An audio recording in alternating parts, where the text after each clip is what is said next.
everybody, Elliot Berrien here, your resident road safety expert from Mobility Engineering, back again for another Q&A. Thank you very much for sending in your questions. We love getting those questions. And as I say, with my trusty subscribe pillow, please hit the button that looks like this pillow somewhere down there. And we'd love your support to get to 1,000 subscribers.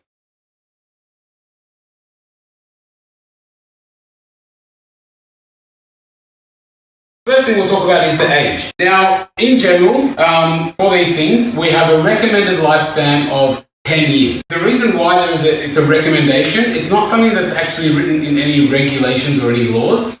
It's just a recommendation, right? And the recommendation comes from Australian standards for baby seats and child restraints, from the manufacturers of cars, and also in Australia, the average cycle or turnover for cars is 10 years. So after 10 years, things need to kind of be recycled and changed and turned around, and you need to probably replace something like that. Another way to think about this is also looking at the wear and tear, and that also will help you with the age, the wear and tear of the unit on its own. There's a label here which shows meets the certain standards, ISO standards, and it's got the weight rating.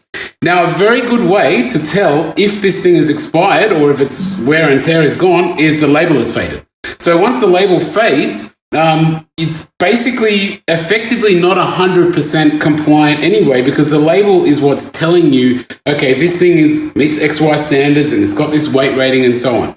And that, once it fades, you've effectively lost all of your evidence about that, right? And you've lost all the proof that it meets that standard. So that's part of it, but it's also a bit of a guideline to say, okay, well, this is faded, it's had enough sun, and it's had enough UV on it to deem it that it's probably not going to be good to use anymore. Another sort of sign for wear and tear is the actual quality of the belts. So if you look over here, this is very clean, very nice stitching, and all the edges are very, very clean. On some belts, what you might find over time, because they run in and out through the retractor in and out, especially on ones that are used for commercial purposes, what you will find is you'll start to get some fraying or furriness on the edges.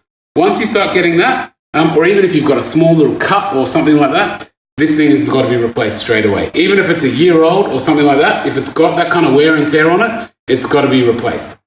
Now, when I say a year old, well, most likely they won't need to be replaced that often. But what we find is when they're used in commercial transport, things like your community transports and the other kind of, the group homes or the schools and things like that, they get used a lot every single day. So because of that, they're used a lot more than probably like a private person would. And so you might find that they wear a lot quicker than the 10 years and the things kind of fade and get sort of fade and get damaged quicker than the 10 years. And if that's the case, it is what it is, and you basically got to replace it.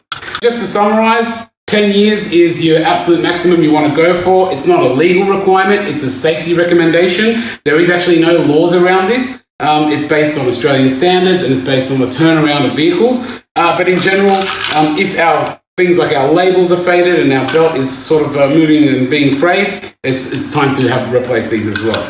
So thank you very much for tuning in, and thanks for sending in your questions. Please send in more of those questions, and as we always say, hit that subscribe button that's down there. We'd love your support to get to 1,000 subscribers. See you next time.